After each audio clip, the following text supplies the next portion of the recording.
आज की हमारी कहानी है सौदागर का बेटा, जालिम शहजादी और 3 सुनहरे जादुई बाल। एक मर्तबा सौदागर के बेटे ने एक अजीबो-गरीब ख्वाब देखा। जब सौदागर ने बेटे से इस ख्वाब के बारे में पूछा तो उसने बताने से साफ इनकार कर दिया, जिससे सौदागर बहुत नाराज हुआ कि इसकी ये हिम्मत, और उसने गुस्से की आलम में उसको शहर से दूर जंगल में फेंकवा दिया। उसके बाद उसके साथ जो कुछ हुआ और शहजादे ने उसके साथ जो कुछ भी किया, वो सब आज की इस वीडियो में जानेंगे। तो वीडियो को मुकम्मल जरूर, वीडियो पसंद आने की सूरत में इसको लाइक जरूर करें।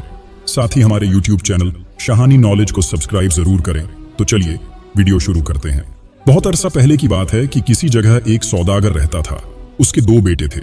एक दिन सौदागर के मन में यह तजस्सुस पैदा हुआ कि बच्चे ख्वाब में क्या देखते होंगे। एक दिन शाम के वक्त उसने अपने दोनों बेटों से कहा, बच्चों, रात को जो भी ख्वाब देखो मुझे सुबह सुना देना, मगर जो अपना ख्वाब छुपाएगा मैं उसे बहुत सख्त सजा दूंगा। अगले दिन सुबह बड़ा बेटा अपने वालिद के पास आया और अपना ख्वाब बयान किया। उसने कहा, मैंने ख्वाब में देखा कि छोटा भाई बहुत बुलंद आसमान पर उड़ रहा था और यह भी देखा कि आपकी एक बेर खो गई है। उसके बाद सौदागर ने छोटे बेटे से पूछा कि उसने रात को ख्वाब में क्या देखा, तो छोटे बेटे ने अपना ख्वाब अपने वालिद को सुनाने से साफ इनकार कर दिया। बाप ने लाख कोशिश की मगर वह राजी ना हुआ। वह बार बार यही कहता रहा कि मैं अपना ख्वाब किसी को नहीं सुनाऊंगा, मैं बिल्कुल नहीं बताऊंगा। सौदागर ने उसे डराया धमकाया, लेकिन वह ना माना। वह किसी भी सूरत में अपना ख्वाब बताने को तैयार न था। सौदागर को बहुत गुस्सा आया कि आखिर यह अपना ख्वाब बताता क्यों नहीं, लेकिन उसका बेटा था कि मानता ही नहीं। वह बस यही कहता रहा कि मैं अपना ख्वाब नहीं बताऊंगा। फिर सौदागर ने अपने मुलाजिमों को आवाज दी और उन्हें हुक्म दिया कि वो इसे यहां से दूर वीरान जंगल में ले जाकर एक दरख्त के तने के साथ बांध दे। मुलाजिमों ने सौदागर के हुक्म के मुताबिक छोटे बेटे को वीरान जंगल में ले जाकर दरख्त के तने के साथ बांध दिया। सूरज की तपिश, भूख, प्यास और रस्सियों की तकलीफ से उसका बुरा हाल होने लगा। इत्तेफाक से उस वीरान जंगल से एक नौजवान शहजादे का गुजर हुआ शहजादे ने सौदागर के बेटे को इस हाल में देखा तो उसे उस पर बेहद रहम आया। उसने उसे रस्सियां काटकर आजाद कर दिया, उसे पानी पिलाया और फिर उसे अपने साथ अपने महल में ले गया। महल में शहजादे ने उससे पूछा, इस वीरान जंग में तुम्हें किसने बांधा है? सौदागर के बेटे ने जवाब दिया, मेरे वालिद ने। शहजादा हैरान हुआ, तुम्हारे वालिद ने आखिर क्यों? सौदागर के बेटे ने कहा, वो मुझसे नाराज हो गए थे। शहजादे ने फिर पूछा, आखिर तुम्हारा कसूर क्या था? सौदागर के बेटे ने कहा, मैंने अपना ख्वाब सुनाने से इनकार कर दिया था, बस इसी बात पर वह मुझसे नाराज हो गए। हमारे वालिद बड़े ही अजीब आदमी हैं। जरा सी बात पर इतनी सख्त सजा दी। शहजादे के मन में भी तजस्सुस पैदा हुआ कि वो ख्वाब क्या था जिसकी इसने इतनी सख्त सजा पाली, लेकिन वह ख्वाब अपने वालिद तक को न बताया। उसके बाद शहजादे ने पूछा, आखिर तुम्हें ख्वाब में क्या दिखाई दिया? छोटे बेटे ने कहा, यह तो मैं आपको भी नहीं बताऊंगा। शहजादे ने गुस्से में आकर कहा, कैसे नहीं बताओगे? मैं तुम्हें मौत के मुंह से निकाल कर लाया हूं और तुम मेरे साथ इस तरह पेश आ रहे हो। जल्दी से अपना ख्वाब मुझे बताओ, वरना तुम्हारे साथ बहुत ही बुरा होगा। शहजादे को बेहद गुस्सा आया, लेकिन छोटे बेटे ने जवाब दिया, मैंने यह ख्वाब अपने वालिद को भी नहीं बताया और मैं आपको भी नहीं बताऊंगा। सौदागर के छोटे बेटे ने अपनी बात पर अड़कर कहा। चुनांचे शहजादे ने उसे कैद करने का हुक्म दे दिया। 1 साल का गुजर गया, लेकिन शहजादे ने सौदागर के बेटे को कैद से न निकाला। शहजादे ने शादी करने का फैसला किया और दूसरे मुल्क की शहजादी से शादी करने के लिए रवाना हो गया। शहजादे की एक छोटी बहन भी थी जो एक दिन घूमते घूमते काल कोठरी तक जा पहुंची। सौदागर के छोटे बेटे ने उसे काल कोठरी के एक सुराख से देख लिया और फिर चीख चीख कर कहने लगा, शहजादी, मुझ पर रहम कीजिए और मुझे आजाद कर दीजिए। हो सकता है कि मैं आपके काम आ जाऊं। मुझे पता है कि आपका भाई एक ऐसी सल्तनत की शहजादी से शादी करना चाहता है जो बहुत ही जालिम और चालाक है। मेरी मदद के बगैर वह यह शादी नहीं कर सकता, उसकी जान चली जाएगी। इससे पहले भी बहुत से उम्मीदवार शहजादी से शादी की कोशिश कर चुके हैं। शहजादी ने पूछा, क्या तुम मेरे भाई की मदद करने की जिम्मेदारी कबूल करते हो? सौदागर का बेटा बोला, मैं जरूर मदद करूंगा, मगर उकाब के पर बंधे हुए हैं, यानी मैं कैद में हूं। शहजादी ने फौरन उसे काल कोठरी से आजाद करने का हुक्म दे दिया। सौदागर का बेटा आजाद होते ही शहर चला गया और अपने नाम और शक्ल के जैसे 12 लड़के जमा कर लिए जो उम्र और कद में इसके बराबर थे। उन सब की आवाज, बाल और आंखों का रंग भी एक जैसा था। उन्होंने एक जैसा लिबास पहना और एक जैसे घोड़े लिए। फिर यूं 13 सवार सफर पर रवाना हो गए। एक दिन चलते रहे, दूसरे दिन भी चलते रहे और फिर तीसरे दिन भी और फिर चौथे दिन वो एक सुनसान जंगल में दाखिल हो गए। उन्हें एक बहुत ही खौफनाक चीख सुनाई दी। भाइयों, रुक जाओ, मैं जरा देख कर आऊं कि यह चीख किसकी थी। सौदागर का बेटा यह कहकर घोड़े से उतरा और आवाज की तरफ दौड़ गया। दूर से उसने देखा कि 3 भाई आपस में लड़ रहे हैं और एक दूसरे को गालियां दे रहे हैं। वह बोला, अस्सलामो अलैकुम बुजुर्गों, क्या बात हो गई है, आप आपस में क्यों लड़ रहे हैं? उन भाइयों ने जवाब दिया, हमारे वालिद ने विरसे में 3 जादू की चीजें छोड़ी थी। एक टोपी जिसका पहनने वाला दूसरे को दिखाई नहीं देता, दूसरा उड़ने वाला कालीन और तीसरा तेज चलने वाले जूते। 17 साल से हम आपस में लड़ रहे हैं कि कौन क्या चीज लेगा, मगर आज तक फैसला नहीं कर पाए। सौदागर का बेटा सारी तफसील सुनने के बाद बोला, अगर आप लोग मुझे इजाजत दें तो मैं यह चीजें आप तीनों में तकसीम कर दूंगा। हाँ जरूर, हम पर मेहरबानी करो, तीनों ने एक जबान होकर कहा। उसके बाद सौदागर के बेटे ने अपनी कमान संभाली और उसमें तीर लगाया और एक तरफ को छोड़ दिया, फिर दूसरा तीर लगाया और दूसरी तरफ को छोड़ दिया, और फिर तीसरा तीर तीसरी तरफ को छोड़ दिया। उसके बाद उसने एक भाई को बाएं, दूसरे को दाएं और तीसरे को सीधा जाने का हुक्म दिया। फिर उनसे कहा, जो भी तीर पहले लेकर आएगा उसे जादू की टोपी मिलेगी, दूसरे नंबर पर आने वाले को उड़ने वाला कालीन और तीसरे नंबर पर आने वाले को तेज चलने वाले जूते मिलेंगे। सौदागर के बेटे ने फैसला कर दिया और फिर तीनों भाई तीर की तलाश में निकल पड़े। उसके बाद सौदागर के बेटे ने जादू की तमाम चीजें जमा की और अपने हम शक्लों के पास पहुंचा। उसने उन सब से कहा कि अपने घोड़ों को आजाद कर दो और मेरे साथ इस कालीन पर बैठ जाओ। फिर वह सब उस कालीन पर बैठ गए और शहजादी की सल्तनत की तरफ उड़ने लगे। उड़ते उड़ते 13 हमशक्ल शहर के दरवाजे तक जा पहुंचे। सौदागर के बेटे ने शहजादे से कहा, हमें अपनी मुलाजमत में ले लो, हम तुम्हारे बहुत काम आएंगे और तुम्हारे हर हुक्म की तकमील करेंगे। चुनांचे शहजादे ने सबको मुलाजिम रख लिया, किसी को खानसामा बनाकर, किसी को अस्तबल की देखभाल के लिए और किसी को घर की सफाई के लिए रख लिया। सुबह शहजादा तैयार होकर अपनी शादी की बात करने शहजादी के महल में पहुंचा। शहजादी ने बहुत ही गर्मजोशी से उससे मुलाकात की और फिर पूछा, किस मकसद के लिए आए हो? शहजादे ने जवाब दिया, मैं तुमसे शादी करना चाहता हूं। शहजादी ने कहा, वैसे तो मैं तैयार हूं, लेकिन तुम्हें मेरे 3 मसले हल करने होंगे। ठीक है, मैं तैयार हूं, मुझे अपने तीनों मसले बताओ, शहजादे ने बेपरवाही से पूछा। शहजादी ने कहा, मैं नहीं बताऊंगी कि कल मेरे पास क्या होगा, जो कुछ भी मेरे पास कल होगा तुम उसका जोड़ लेकर आओ, यह मेरा पहला मसला है। शहजादा मायूस और परेशान होकर वापस आया। जब सौदागर के बेटे ने उसे देखा तो उससे पूछा, क्यों परेशान हो? शहजादे ने सब कुछ बयान कर दिया। उस पर सौदागर का बेटा बोला, आप परेशान ना हो, सब कुछ ठीक हो जाएगा। सुबह के इरादे शाम के इरादों से बेहतर होते हैं। सौदागर के बेटे की बात सुनकर शहजादा आराम करने चला गया। फिर सौदागर के बेटे ने जादू की टोपी अपने सर पर रखी, तेज चलने वाले जूते पहने और शहजादी की ख्वाबगाह में दाखिल हो गया। अब वह सबको देख सकता था, मगर उसे कोई भी नहीं देख सकता था।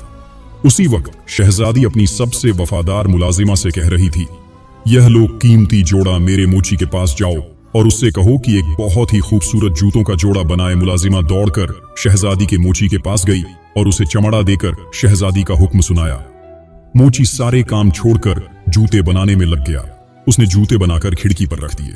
सौदागर के बेटे ने चुपके से वो जूते उठाए और अपने पास रख लिए। जब मोची को इल्म हुआ तो वह जूतों की तलाश में लग गया। जरा सी देर में आंखों के सामने से चीजें गायब हो गईं। उसने लाख ढूंढा मगर उसे ना मिले। आखिर तंग आकर उसने दूसरी जोड़ी बनाई और शहजादी के महल की तरफ दौड़ पड़ा। शहजादी को मोची पर बड़ा गुस्सा आ रहा था कि उसने इतनी देर लगा दी। फिर मोची को देखकर उसे जरा इत्मीनान हुआ। उसने मोची से जूते ले लिए। उसके बाद उन जूतों पर सोने चांदी के तारों की कढ़ाई और हीरे मोती टांग डाले। सौदागर के बेटे ने भी जूते निकाले और जैसे जैसे शहजादी कर रही थी उसने भी जूतों पर उसी तरह का काम शुरू कर दिया और शहजादी के साथ जूतों का जोड़ा तैयार कर लिया। काम खत्म होने के बाद शहजादी मुस्कुराई और बोली, देखती हूं शहजादा कल क्या कारनामा अंजाम देता है। सौदागर का बेटा घर वापस लौट आया और घर आकर उसने अपनी टोपी और जूते छुपाए और फिर सो गया। दूसरे दिन जाकर उसने शहजादे को जगाया और उसे जूता दिया और कहा, यह है जवाब शहजादी के सवाल का। शहजादा नहाकर अच्छे कपड़े पहनकर शहजादी के महल में पहुंचा। महल में पहले ही तमाम मेहमान जमा थे और शहजादे का इंतजार कर रहे थे। जैसे ही शहजादा महल में पहुंचा तमाम लोग अपनी जगह से उठकर खड़े हो गए। शहजादा मुस्कुराकर शहजादी की तरफ देख रहा था तो शहजादी ने एक जूता निकाला जो कीमती जवाहरात से जगमगा रहा था। उसने जूता अपने पैरों में पहना और फिर मुस्कुराकर शहजादे से कहने लगी, क्या ख्याल है शहजादे, आपका जूता बहुत ही खूबसूरत है। हाँ, मगर जोड़ी नहीं है, सिर्फ एक ही है। शहजादे ने कहा, ठीक फरमाते हैं, बहुत ही खूबसूरत है, मगर जोड़ी ना होने की वजह से बेकार है। लगता है कि मुझे आपको यह जोड़ा तोहफे में देना पड़ेगा। यह कहकर शहजादे ने वैसा ही दूसरा जोड़ा निकालकर शहजादी को पेश कर दिया। तमाम मेहमानों ने गर्मजोशी से तालियां बजाई और कहा, बहुत खूब शहजादे। और फिर साथ ही कहा, शहजादा इस काबिल है कि शहजादी से शादी कर सके। शहजादे, अभी ज्यादा खुश होने की जरूरत नहीं है, मेरे एक और मसले का हल तलाश करें, तब देखा जाएगा। शहजादा पहले से भी ज्यादा परेशान होकर घर वापस लौट आया। सौदागर के बेटे ने मसला पूछा और शहजादे से कहा, आराम से सो जाओ, सुबह के इरादे शाम के इरादों से बेहतर होते हैं। शहजादा आराम करने चला गया। सौदागर के बेटे ने जादू की टोपी और जादू के जूते पहने और शहजादी की ख्वाबगाह में पहुंच गया। शहजादी अपनी वफादार मुलाजिम को बुला रही थी और फिर उसे बुलाकर कह रही थी, शाही मुर्ग खाने में जाकर एक मादा बत्तख ले आओ। सौदागर का बेटा भी मुलाजमा के पीछे शाही मुर्ग खाने में गया। मुलाजमा ने एक मादा बत्तख को पकड़ा और चल पड़ी। सौदागर के बेटे ने भी बिल्कुल वैसे ही एक मादा को लिया और वह भी उसके पीछे वापस चल पड़ा। मुलाजमा ने शहजादी को बत्तख दी और फिर शहजादी ने उसके जिस्म से सारे पर खींच डाले और फिर उसकी जगह पर उसके जिस्म पर हीरे जवाहरात जोड़ दिए। यह सब कुछ देखकर सौदागर के बेटे ने भी ऐसा ही किया। फिर अगले रोज शहजादी ने तमाम मेहमानों के सामने अपनी बत्तख छोड़ दी और शहजादे से कहा, क्या तुमने मेरी पहली बुझा ली? शहजादे ने कहा, बिल्कुल बुझा ली। फिर फौरन वैसे ही एक बत्तख को छोड़ा और कहा, इसका यह जोड़ है। तमाम मेहमानों ने गर्मजोशी से तालियां बजाई और कहा, बहुत खूब। उसके बाद शहजादी ने कहा, अभी ज्यादा खुश होने की जरूरत नहीं है शहजादे, अभी तक मेरी तीसरी पहेली नहीं बुझी। शहजादा परेशान होकर घर वापस लौट आया। सौदागर के बेटे ने उसे फिर देखा और कहा, शहजादे आराम करो। शहजादा आराम करने चला गया। फिर सौदागर के बेटे ने जादू की टोपी और जूते पहने और फौरन शहजादी की ख्वाबगाह में पहुंच गया। शहजादी नीले समंदर पर जाने की तैयारी कर रही थी। फिर वह बग्घी में बैठी और घोड़ों को सरपट दौड़ाने लगी। सौदागर का बेटा तेज चलने वाले जूतों की मदद से उसके पीछे उसके साथ साथ था। शहजादी नीले समंदर के साहिल पर पहुंच गई। फिर समंदर को चीख चीख कर पुकारने लगी। समंदर में भौचाल सा आ गया और फिर तेज लहरों पर पूरा समंदर दादा उभर आया। उसकी दाढ़ी सुनहरी थी और उसके सर के बाल पीले थे। फिर वह पानी से निकलकर साहिल पर आया और साहिल पर आकर कहने लगा, मेरी प्यारी पोती, मैं एक अरसे के बाद तुम्हें देख रहा हूं। मेरे तमाम बाल उलझ गए हैं, जरा कंघी तो कर दो। यह कहकर समंदर दादा जमीन पर उसकी गोद पर सर रखकर लेट गया। शहजादी उसके सर में कंघी करने लग गई। जब वह गहरी नींद सो गया तो शहजादी ने उसके सर से 3 पीले बाल निकाल लिए। सौदागर के बेटे ने भी चुपके से यह सब कुछ देख रहा था। उसने भी उस बूढ़े के 3 बाल नोच लिए।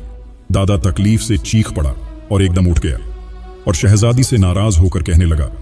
शहजादी ने उससे माफी मांगी और कहा, मैं बहुत अरसे के बाद कंघी कर रही हूं, इसलिए तकलीफ हो रही है। बूढ़ा दोबारा सो गया तो शहजादी ने उसकी दाढ़ी से आहिस्ता आहिस्ता 3 सुनहरे बाल उखाड़ लिए।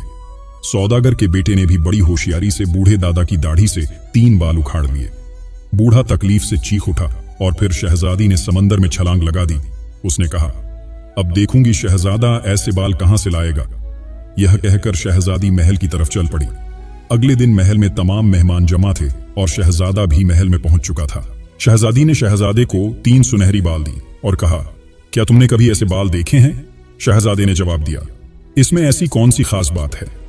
यह कहकर उसने 3 सुनहरे बाल शहजादी को दिए और कहा, यह तोहफा मेरी तरफ से है। शहजादी को एकदम गुस्सा आया और फिर वो उठकर अपनी ख्वाबगाह में चली गई। उसने अपनी जादू की किताब निकाली और उसमें देखने लगी कि यह पहेलियां शहजादे ने खुद बुझाई हैं या फिर किसी ने उसकी मदद की है। किताब में उसने देखा कि तमाम पहेलियां बुझाने में शहजादे के मुलाजिम सौदागर के बेटे ने उसकी मदद की है। फिर वह वापस आई और कहा, अपने सबसे करीबी मुलाजिम को मेरे पास भेजो। शहजादे ने कहा, करीबी मुलाजिम तो मेरे 13 हैं। शहजादी ने कहा, हाँ, सौदागर के बेटे को भेजो। शहजादे ने मजीद कहा, वह सब के सब सौदागर के बेटे हैं। अच्छा, अगर ऐसा है तो सबको यहां बुलवाओ जिसने भी तुम्हारी मदद की है, मैं उसको नहीं छोड़ूंगी। शहजादे ने कहा, वह सब के सब एक जैसे हैं, तुम कैसे पकड़ोगी? क्योंकि मैं तो तुम्हें उसके मुतालिक बताऊंगा। नहीं, क्योंकि वो मेरा मोहसिन है। शहजादी गुस्से में बोली, मैं तुम्हारी मदद के बगैर ही असल को पकड़ लूंगी। शहजादे ने हुक्म दिया। चुनांचे शहजादे के तमाम मुलाजिम महल में हाजिर हो गए तुम में से कौन बड़ा है? शहजादी ने उनसे सवाल किया। सबने एक जबान होकर कहा, मैं बड़ा हूं। शहजादी ने महसूस किया कि इस मसले का हल आसान नहीं। उसने हुक्म दिया कि इन सबको शरबत पिलाओ। 11 आम गिलासों में शरबत लाया गया, लेकिन 12वां गिलास सोने का था। जब उन्हें शरबत पेश किया गया तो वह सब के सब सोने के गिलास पर टूट पड़े और सबने कहा कि मैं इस गिलास में पीऊंगा, लेकिन उनमें से कोई भी उस गिलास में नहीं पी सका और सारा शरबत गिर गया। शहजादी ने कहा, इस तरह तो असल मुलाजिम का पता कभी भी नहीं लग सकेगा। उसने हुक्म दिया कि तमाम मुलाजिमों को खूब अच्छी तरह खाना खिलाया जाए और उनका महल में सोने का भी इंतजाम किया जाए। रात को जब वह हम शक्ल अच्छी तरह खा चुके और गहरी नींद सो गए तो शहजादी ने अपनी जादू की किताब की मदद से असल सौदागर के बेटे का पता लगा लिया। शहजादी ने उसकी एक कलम के बाल कनपटी से काट दिए ताकि सुबह उसे फांसी दी जा सके। सुबह जब सौदागर का बेटा उठा तो उसने जब आईने में अपनी शक्ल देखी तो उसकी एक कलम कटी हुई थी। फिर उसने अपने तमाम हम शक्लों को जगाया और कहा, जल्दी से अपनी वही वाली कलम काट दें जो उसकी कटी हुई है। थोड़ी देर के बाद शहजादी कमरे में आई और उसने देखा कि सबकी कलमें साफ हैं। वो बड़ी मायूस हुई और फिर जादू की किताब को आग में फेंक दिया। अब उसके पास सिवाय इसके कि शहजादे से शादी करें कोई और रास्ता नहीं था। उसके बाद उन दोनों की शादी खूब धूमधाम के साथ हुई। 3 दिन महल में खूब तैयारियां की गई और जब सबकी दावत खत्म हुई तो शहजादे ने अपने मुल्क जाने का इरादा किया। उसने अपने मुलाजिमों को पहले रवाना किया। 13 हम शक्ल शहर से बाहर आते ही कालीन पर बैठे और उड़ने लगे। वह जंगल में उसी जगह पहुंचे जहां पर उन्होंने अपने घोड़े छोड़े थे। जमीन पर उतरते ही सौदागर के बेटे ने अपने साथियों से कहा, सब अपने घोड़े एक जगह पर ले आए, मैं अभी आता हूं। यह कहकर वह जंगल में उस जगह पहुंचा जहां उसे तीनों जादू की चीजें मिली थी। अभी वह वहां पहुंचा ही था तो एक तरफ से एक बूढ़ा दौड़ते आते हुए देखा। सौदागर के बेटे ने उसे उड़ने वाला कालीन दिया। थोड़ी देर के बाद दूसरा बूढ़ा दौड़ता हुआ आया, उसे जादू की टोपी दी और फिर आखिर में आने वाले को तेज चलने वाले जूते दे दिए। जब सौदागर का बेटा अपने साथियों की तरफ आया तो सब साथी घोड़ों पर तैयार हो चुके थे। उसका भी घोड़ा तैयार था और फिर वह वापस अपने मुल्क की तरफ चल पड़ा। वह सीधा शहजादी के हुजूर में हाजिर हुआ और उसे तमाम किस्सा कह सुनाया। शहजादी बहुत खुश हुई कि उसके भाई ने शादी कर ली है। शहजादी ने सौदागर के बेटे से पूछा कि इस काम का तुम्हें क्या इनाम दिया जाए। उसने जवाब दिया, मुझे दोबारा काल कोठरी में बंद कर दिया जाए। शहजादी ने बहुत कोशिश की कि वह कुछ और मांग ले, मगर सौदागर का बेटा नहीं माना। आखिरकार उसे काल कोठरी में दोबारा बंद कर दिया गया। कुछ अरसे के बाद शहजादा अपने मुल्क पहुंचा और यहां शादी की खुशियां दोबारा मनाई गई। फिर शहजादे ने पूछा, कहां पर है मेरा वफादार मुलाजिम, वह सौदागर का बेटा? शहजादे को जवाब मिला कि वह तो काल कोठरी में बंद है। उसे किसने काल कोठरी में बंद करने का हुक्म दिया? शहजादा गुस्से से बोला। शहजादी आगे आकर बोले, भाई तुम्ही ही ने तो उसे काल कोठरी में बंद करने का हुक्म दिया था। तुम्हें याद है कि उसने तुम्हें अपना ख्वाब सुनाने से इनकार कर दिया था। फिर तुम उससे नाराज हुए और तुमने उसे काल कोठरी में बंद करवा दिया। क्या यह वही है? शहजादे ने हैरत से पूछा। हाँ बिल्कुल, ये वही है। तुम्हारी मदद के लिए वक्ती तौर पर मैंने इसे छोड़ा था, शहजादी ने जवाब दिया। शहजादे ने फौरी तौर पर उसे पेश करने का हुक्म दिया।